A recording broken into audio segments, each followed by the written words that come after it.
దేవరాగం జ్ఞానయోగం వ్యాసపీఠం బహువేదశాస్త్రం బోధామృతహిత శ్రీమన్నారాయణం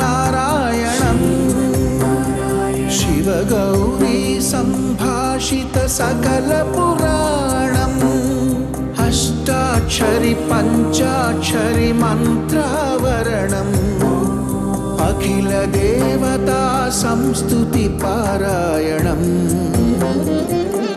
జయమంగళకరమీ ప్రవచన శ్రవణం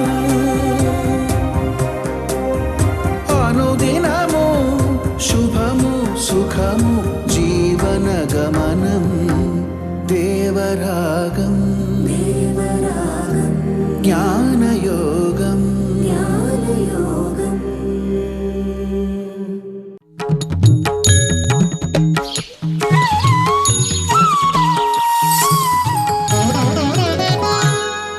ఆపదామపహర్తారం దాతారం సర్వసంపదాం లోకాభిరామం శ్రీరామం భూయో భూయో నమామ్యహం.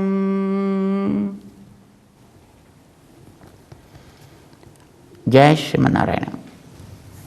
ప్రియ భగవద్బంధులారా, భక్తితోటి చేసేటటువంటి పనికే ఉపాసన అని పేరు. ధ్యానము అంటారు, వేదనము అని అంటారు, భక్తి అని అంటారు, ఉపాసన, సతత స్మరణము, ఇవన్నీ చాలా వరకు పర్యాయ పదాల క్రిందే వాడుతుంటారు. తాత్పర్యం ఏమిటంటే ఉపాసన చేయుట అని అర్థం అన్నమాట. ఉపాసన అంటే ఎప్పుడు దాన్నే స్మరించుకుంటూ అది తప్ప వేరొకటి తమ మనస్సులోకి చొరనీయకుండా నిశ్చలమైనటువంటి చిత్తులై ఉండుట అని అర్థం. 14వ శ్లోకంలో యతంతశ్చ దృఢవ్రతాః అని అంటారు చూడండి. సతతం కీర్తయంతో మాం యతంతశ్చ దృఢవ్రతాః అని అంటారే, దానికి శంకర్లు ఒక అద్భుతమైనటువంటి పదం ప్రయోగించారండి వారు. యతంతశ్చ అంటే ఇంద్రియ ఉపసంహారై శమ దమ దయా అహింసాది ధర్మ. అంటే ఇంద్రియ నిగ్రహం, ఇంద్రియముల్ని వాళ్ళు ఇతర ప్రవృత్తుల నుంచి ఉపసంహారం చేసి వాటిని క్రమబద్ధంలో వాటిని స్వాధీనం చేసుకుని ఎటు నడిపించాలో అటు ప్రక్కకి నడిపిస్తూ, అంటే వాటి ఇష్టం వచ్చినట్టుగా అవి ఇటు అటు పరుగులు పెట్టిపోవడం కాకుండా ఇంద్రియ ఉపసంహారై శమదమ దయా అహింసాది ధర్మ. వాళ్ళు శమముండాలి, దమముండాలి, బాహ్యేంద్రియ నిగ్రహం కావాలి, అంతరింద్రియ నిగ్రహం కావాలి, దయ కావాలి. అచేత దయ అనే దానికి యోగ్యమైనటువంటి రీతిలో వాడిని సరియైన మార్గంలో నడపడానికి చేసేటటువంటి ఉపకారం ఏదో అది వాడిలో ఉండాలి. దాని తర్వాత అహింసాది ధర్మై, అహింస కావాలి వీళ్ళలో. అహింస అంటే వాచికమైనటువంటి అహింస కానీ, అంటే మాటలతోటి నోటికొచ్చినట్లుగా ఏది పడితే అది కప్పల్లాగా, కాకుల్లాగా, ఇతరమైనటువంటి జంతువుల్లాగా వాడకుండా. చూడండి, ఏది చూసినా మురుగుతూ ఉంటుంది, అది గవ్వుకొని ఎక్కడో తప్పుడైతే మురుగుతూ ఉంటుంది. అది అలాగా కాకుండా ఏదో కారు కూతలు కుయ్యకుండా వాచికమైనటువంటి నిగ్రహము, ఇతర చెడు ఆలోచనలతోటి మనసులో చేసే హింస, వాడిని ఇలా చేయాలి, అలా చేయాలి, ఇంత చేయాలి, అంత చేయాలి అంటే మనస్సులో ఆలోచన చేసినప్పటికీ కూడా అది మానసిక హింస అవుతుంది. కనుక వీడు అబ్బా నేను చాలా శుద్ధపోసానండి అని వాడు ఇంత బొట్లు పెట్టు కూర్చున్నంత మాత్రమే వాడు అహింసావాది కాడు. మానసికమైనటువంటి హింసని కూడా తలవని వాడు, వాచికమైన హింసని ప్రవర్తింపనీయనివాడు, కాయిక హింస ఎవడికి కూడా ఏ రకమైనటువంటి హానిని కలిగించనివాడు. అలాంటి వాడికి చుట్టూ మొత్తం అన్ని రకాల జంతువులు చేరతాయిటండి వాడికి. ఆ రకమైన యోగ్యత ఉండేటటువంటి వాడి దగ్గర శత్రువులు మిత్రులు అనుకునేటటువంటి జంతువులు, పాము ముంగీసలు లాంటివి, ఏదో పులి ఆవు లాంటివి, యూనో ఇలాంటివన్నీ కూడా వాడి దగ్గర కలిసి మెలిసి వాడి యొక్క ఆరా ఉన్నంత వరకు కూడా అందులో అవి తమ స్వప్రవృత్తులని పక్కన పెట్టి వాని యొక్క స్వభావంతో అవన్నీ కూడా అణిగి ఉంటాయి అంటారు. ఇదివరకు ఆ మహర్షుల యొక్క ఆశ్రమాల్లో అలా ఉండేవి అవన్నీ జంతువులన్నీ అలాగా వాళ్ళ వెంట తిరుగుతూ ఉంటాయి కలిసి మెలిసి. కొన్ని చోట మనకి ఇలాంటి ఇప్పుడు కూడా కనిపిస్తుంటాయి. ఇలాగా వాడు సాగించేటటువంటి హింసారహితమైనటువంటి ప్రవృత్తి, అదే వాడి ధర్మము అనుకునే అంతవరకు వాడు ప్రాక్టీస్ చేయాలటండి దాన్ని. అంటే మామూలుగా అప్పుడప్పుడు వీడు కావాలని ఉండడం కాకుండా అది వాడికి సహజమైపోవాలి వాడి యొక్క జీవితంలో. సో ఎవరైతే ఈ రకంగా ఇలాంటి ధర్మాలతోటి శమ దమ దయ అహింసాది ధర్మై అచాల్యవ్రతా ఇలాంటి వాటిల్లోంచి చెదరని వాళ్ళు ఎవరో వాళ్ళు యతమానా. అద్భుతమైనటువంటి వివరణ ఇస్తారన్నమాట. ఇలాగా వాళ్ళు నిష్ఠ కలిగి కనిపించేటటువంటి ఒక స్థానంలో భగవంతుణ్ణి ఉపాసన చేయడం ఇది ఒకటి. ఎప్పుడు వాళ్ళు భగవంతుని వదిలిపెట్టి ఉండాలనుకోరు. అలాని వాళ్ళకి ఏర్పడ్డటువంటి బాధ్యతలని వాళ్ళు వదిలిపెట్టరు. ఇప్పుడు పాప అర్జునుడు కూడా కోరుకునేది ఏమిటి? యుద్ధం వద్దు, శుభ్రంగా అడవికి పోదాం, హాయిగా కృష్ణ రామ అనుకుంటూ కూర్చుందాం అనేది కదా. ఇప్పుడు దాన్ని ప్రోత్సహిస్తున్నట్టు అనిపిస్తుంది మనకి మామూలుగా పైకి చూస్తే. ఎందుకంటే వీళ్ళు ఏ ఇతరమైంది మనస్సులో లేకుండా కేవలం భగవంతుడిందే నిష్ట కలిగి ఇంకా ఏ ప్రవృత్తి లేకుండా ఉండిపోయేటటువంటి వాళ్ళు అని అంటే, అమ్మాయి ఇది నాకు చాలా అనుకూలంగా ఉంది కృష్ణ, తప్పకుండా నువ్వు దీన్ని నాకు చెప్తున్నావు కనుక నేను దీంట్లోనే ఉండాలని అనుకుంటున్నాను అని అటు నుంచి అటే పాపం నేరుగా తపస్సు చేసుకోవడానికి బయలుదేరి వెళ్ళిపోయే రకం అర్జునుడు. కానీ కృష్ణుడు దాన్ని చెప్పట్లే. ఏం చెబుతున్నాడు ఆయన? ఎవరైతే ఈ రకమైనటువంటి తన కళ్యాణ గుణాలని తలుచుకుంటూ తాను ధరించేటటువంటి అవతారములని స్మరించుకుంటూ తనకి ఏర్పడ్డటువంటి నారాయణ, కృష్ణ, వాసుదేవ, అది వ్యాపక నామాలో అవ్యాపక నామాలో ఏవైనప్పటికీ కూడా ఆయా దేవో నామ సహస్రవాన్ అంటారు. ఓ ఆయిరం పేరుముడయ పిరాన్ అంటారు మన ఆళ్వార్లు. వేలాది నామాలు కలిగినటువంటి ఆ పరమతత్వం అది. కనుక అలాంటి నామాలని ఎప్పుడు తలుచుకుంటూ వాటిని అర్చించుకోవాలి కదా. ఇప్పుడు తలుచుకోగానే ఏదో చేయాలని అనిపిస్తుంది, చేసే ప్రతి పనిని ఆయనకు అర్పించాలని అనిపిస్తుంది.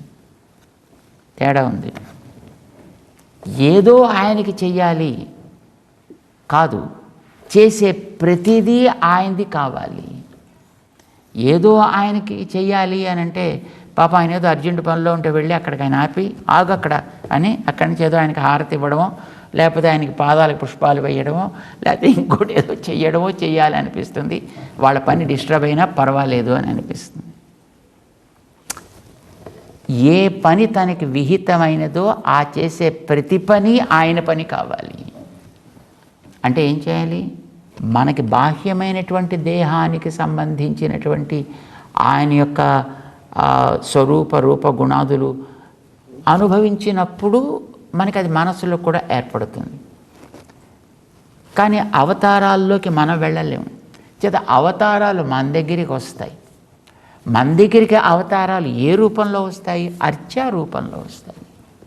కనుక అర్చా రూపంలో వచ్చే స్వామికి ఒక స్థానాన్ని ఏర్పాటు చేసి నిరంతరము ఆ భావన నిలకడగా ఉండేటట్లుగా చేసుకోవడం కోసం సాగించేటటువంటి కీర్తనాదులు, ప్రవృత్తులు అన్నీ కూడా. ఇది చేస్తూ వాళ్ళల్లో ఏమి ఏర్పడాలి? ఇలా చేయడం వల్ల అహంకార రాహిత్యం, నేను, నాది, నా వల్ల, ఇవి పోవాలి. ఎందుకంటే ఇవన్నీ చేసేది వాడు, అందరిలో ఉండి చేసేది వాడే కదా. అంచేత నేను కాదు, వాడికి దాసుడు. మనం చెప్పుకున్నాం గతంలో, దాసుడైతేనే ఈ వస్తువు ఉంటుంది. దాసభూత అయితే అప్పుడు వీడు ఉనికి ఉన్నట్లు లెక్క, లేకపోతే అసలు వీడికి ఉనికే లేదన్నమాట.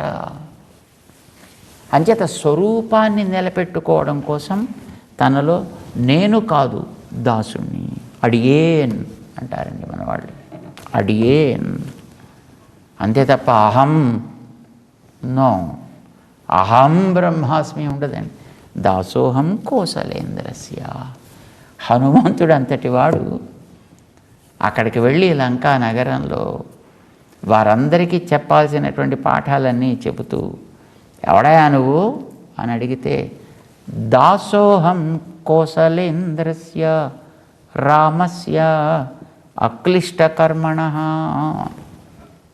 అక్లిష్టకర్మణః కేవలం అనాయాసంగా ఏ కార్యాన్నైనా సాధించగలిగినటువంటి రామ.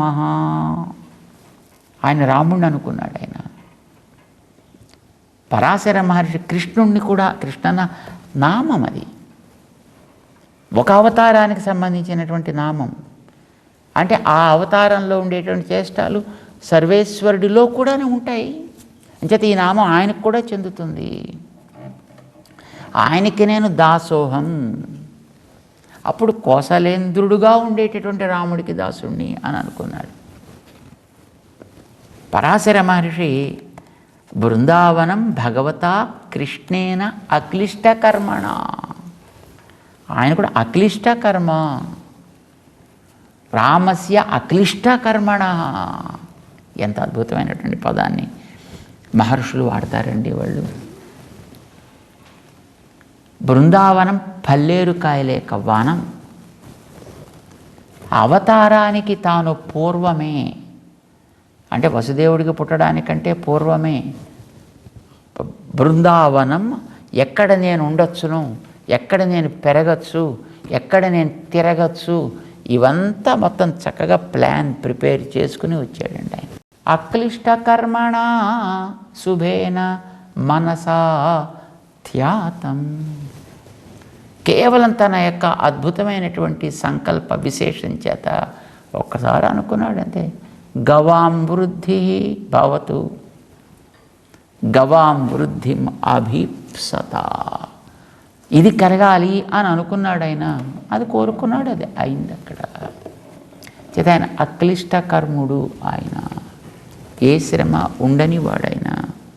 సో ఇలాంటి తత్వాన్ని తలుచుకుని వాళ్ళలో అంతవాడు ఈ పరికరాన్ని సాధారణంగా చేసుకుని చేస్తున్నప్పుడు నేను చేయడం ఏమిటి కనుక దాసుడు, దాసోహం. ఆంజనేయ స్వామి అనుకున్నాడు దాసోహం. ఎవడిలో ఈ దాస భావం అంటే వినయ అవనతుడు కావాలి, వినయము చేత వంగినవాడు కావాలి. అది నమస్కారం అంటే. ఏదో కనిపించగానే ఒక చెయ్యో రెండు చేతులో ఎత్తి ఏదో నమస్తే సార్ కాదు, వినయము లోపల కలిగితే వంగాలి. చేత వాళ్ళు అహంకారం తొలగడం కోసం ఇప్పుడు ఈ ప్రవృత్తి వాడిలో వినయావనతుడు కావడం కోసం అది ఎలా ఉండాలి అంటే సాష్టాంగము అని చెప్తారన్నమాట మన వాళ్ళు.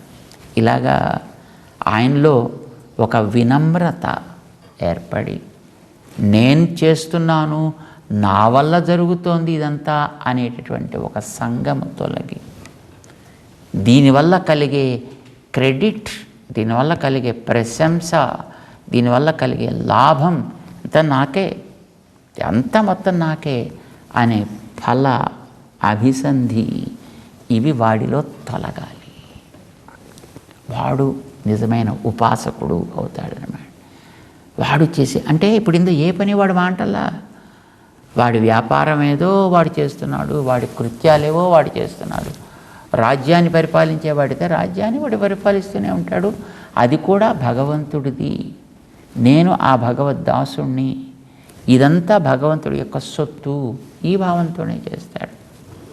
అందుకోసమైన రామావతారాన్ని గురించి చెబుతూ ఆయన తిరిగి వచ్చి రాజ్యాన్ని ఎలా పాలించుకుంటున్నాడు అనంటే, రామో రాజ్యం ఉపాసిత్వా బ్రహ్మలోకం ప్రయాస్యతి 10 వర్ష సహస్రాణి 10 వర్ష శతాని చ.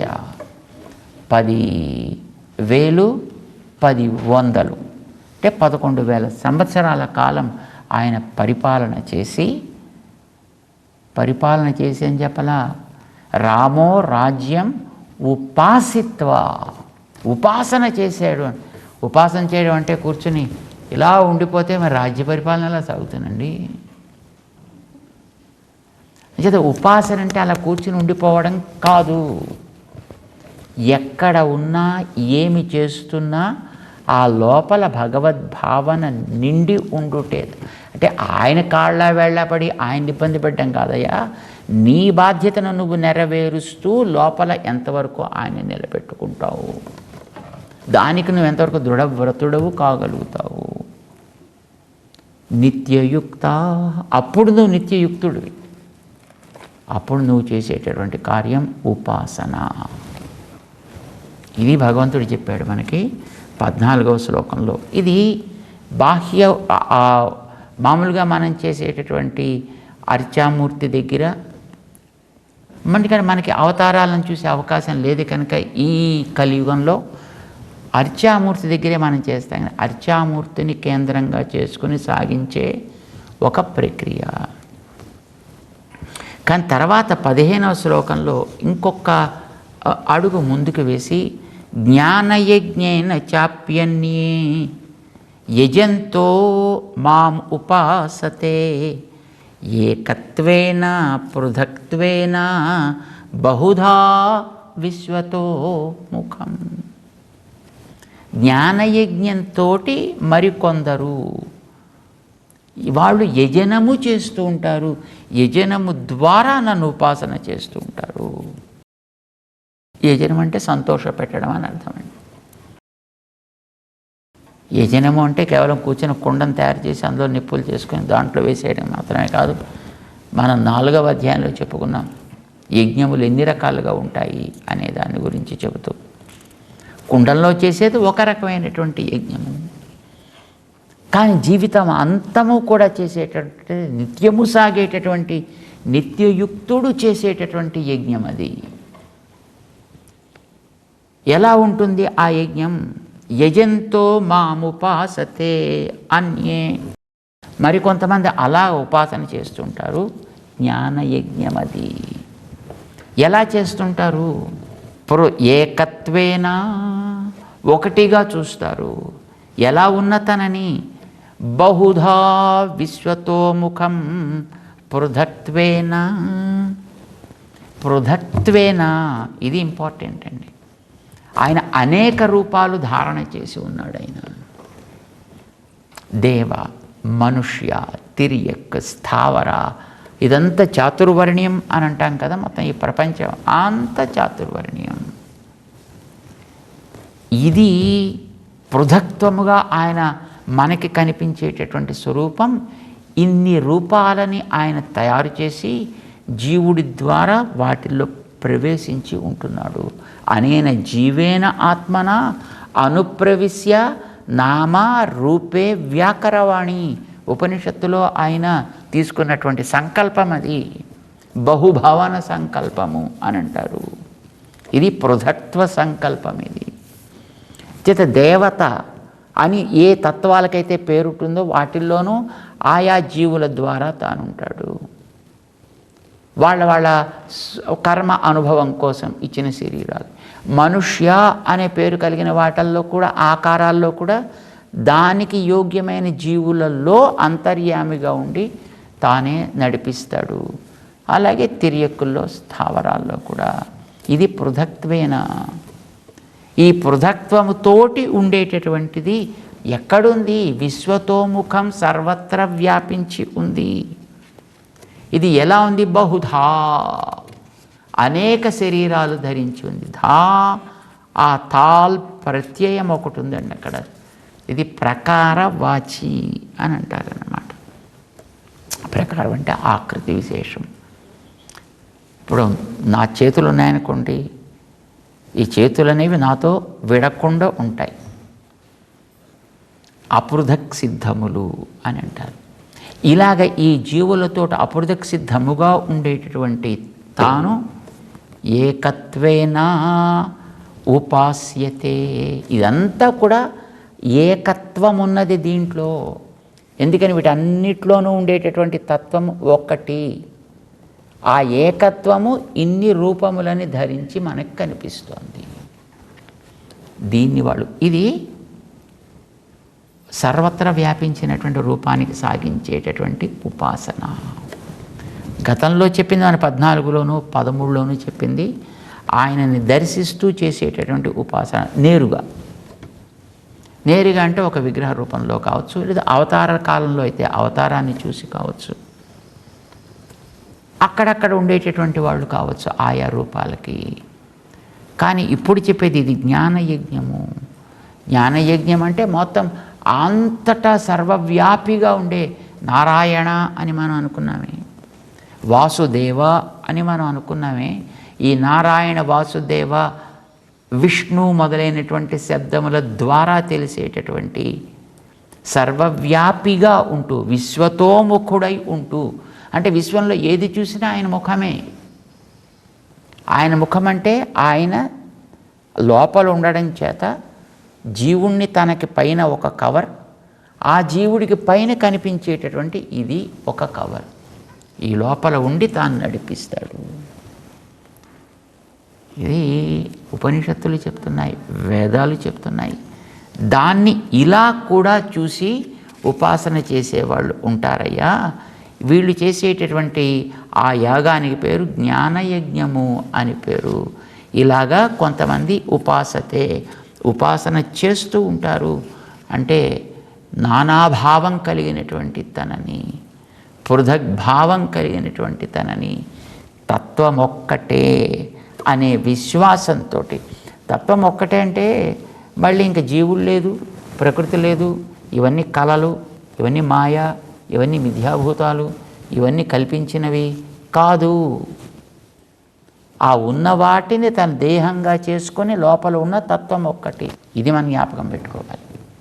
అంటే వీటికి నాకు ఒక సంబంధం ఉంది. ఏమిటది?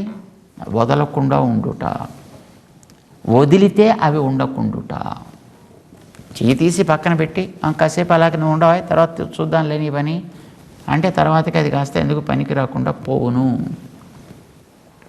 అంటే ఇది అపృథక్ సిద్ధము. పృథక్ అంటే వేరుగా ఉండనిది, వేరుగా పని చేయనిది. పృథక్ స్థితి కానీ పృథక్ ఉపలబ్ధి కానీ ఇవి రెండు ఈ అవయవాలకి ఉండవు. కానీ వేరే.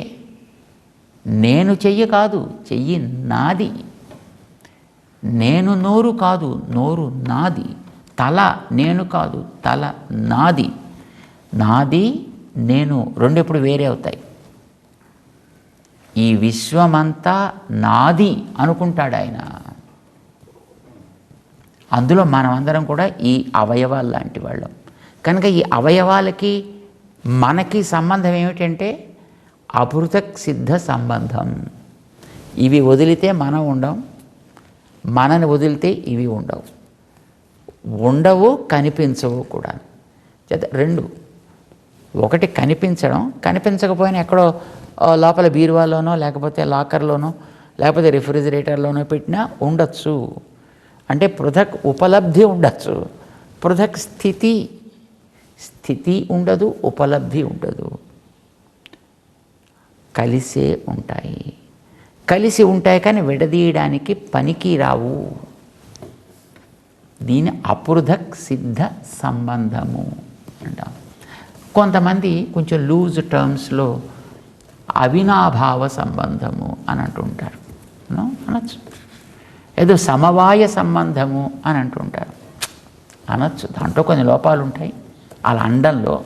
సరే, ఆ మైన్యూట్ డీటెయిల్స్కి మనం పోకుండా ఏదో కాస్త సరే అలా అనుకున్నా పెద్ద తప్పేం లేదులే అని మనం వదిలేయచ్చు. కానీ మంచి ఒక దోషరహితమైనటువంటి ఒక సంబంధాన్ని చెప్పాలి అని అంటే దాన్ని అపృథక్ సిద్ధ సంబంధము అని అంటాం. ఇది మనకి దేహంలో ఉండే అవయవాలకి ఉన్నట్టుగానే ఈ ప్రపంచంలో ఉండే స్థావర జంగమాత్మకమైనటువంటి దేవ మనుష్య తిర్యక్ స్థావరాలుగా విశ్వతోముఖమై బహుధా ఉండేటటువంటి పృథక్త్వము కలిగినటువంటి ప్రతిదీ పృథక్ పృథక్ పృథక్ అనొచ్చు కదా. దేవతల కంటే మనుషులు పృథక్, మనుషుల్లో నీకంటే నేను పృథక్, నాకంటే వీడు పృథక్, నా దేహంలో చూస్తే శరీరంలో చెయ్యి పృథక్, కాలు పృథక్, తల పృథక్, వేరు. పృథక్ అంటే వేరు అని అర్థం. ఇవన్నీ కూడా పృథక్త్వము కలిగినవై ఉంటూ కూడా లోపల ఉండి నడిపేటటువంటి తత్వం ఒక్కటి.